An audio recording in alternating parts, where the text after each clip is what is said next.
Back in December while Christmas shopping, I stumbled across something that really caught my eye. If you don't shop at Ross or Marshall's, during the holiday season, they bring a lot of cool, interesting little gifts that they don't sell normally throughout the year. And as I was looking at it, I thought it was a digital camera, and it even comes with these film simulations. It took me a lot longer than I'm willing to admit, but I finally realized that this was actually a reusable 35mm plastic film camera. And these are actually rolls of film. I noticed that there are 10 exposures each, ISO 400, and they all process in ECN2. This is motion picture stock that's cut down.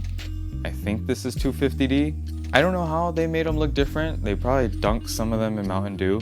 To put these to the test, I'll be shooting them side by side of the same subject instead of just shooting them one by one in this camera that it comes with, because we all know how this looks. But if you're interested, I will also shoot some 250D in here, so I'm really excited to go shoot this. Let's go unbox it. The company that makes this is called GoSilo. These are the film types. It also has an automatic flash, which is nice. On the back here, there's some examples of how the film will look. All right, let's cut this thing open. And this should come off. This camera is pretty standard. I put a battery in here already. Inside looks pretty normal. This is our Color Metro. So yeah, this looks like it's just bulk rolled ECN2. They didn't even cut the film though. They didn't cut like the lead. At least they put a sticker on the actual cartridges, because these are these plastic. These aren't reusable. You can't. They are, but they're really hard to put back together if you crack them open. I'm gonna break my nails opening these. I'll see you guys on the field. For this comparison, I have 3 camera bodies that all take the same lens mount, and I labeled each of them. So this one's Color Metro, Cerulean Dream, and this one's just the color film. I'll be using the same lens for all the photos, just to make sure there's no variations between haze and other factors, so I'm sticking to one lens for this comparison. I also loaded this camera with 250D just so we can see how this one looks as well. So for this first part, I'm gonna take a picture of me holding the films and pointing to which one it is, so I can have that at the beginning of the roll so I know which roll of film it is. I'll be metering with the Sekonic handheld, and I'll do that like 4 times. I'm not sure if this one's loaded correctly, but I opened it and it was advanced quite a bit, so I don't know. We'll hope for the best with this thing. I'm not using flash because I kind of want to match it to the other photos. So the roll finished on this one. I think it had to do with the way I loaded the bulk roll. I'm wondering if I should refill this. So there might be a few photos missing from this one, but it's just a disposable one. So maybe the rolls are finished.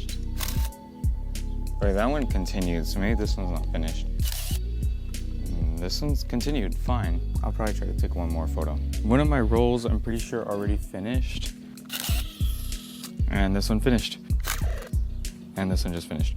Okay, so I finished shooting all the photos, and here are the 4 rolls.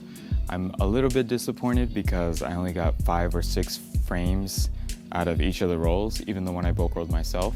I was kind of hoping to do some inside photos with like on a tripod, longer shutter speed, so I could do like indoors and get a little bit of variety.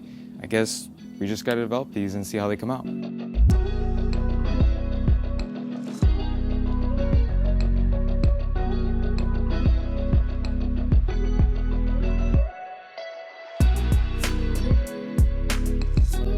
The Color Metro and Cerulean Dream are Eastman 5213, which is actually 200T. However, I couldn't find that same label on the color film roll, but I'm assuming it's actually a Kodak Daylight stock.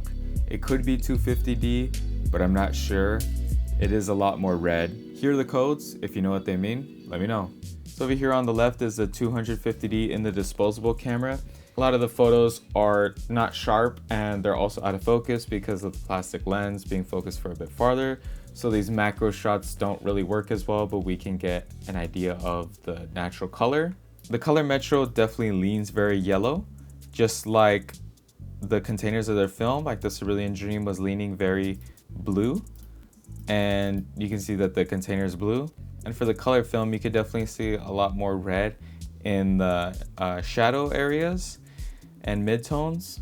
And taking a look at these flowers, the Cerulean Dream once again leans very blue in these just overall, but especially in the darker parts of the images, which this film is rated at 400, but it's a 200 speed film.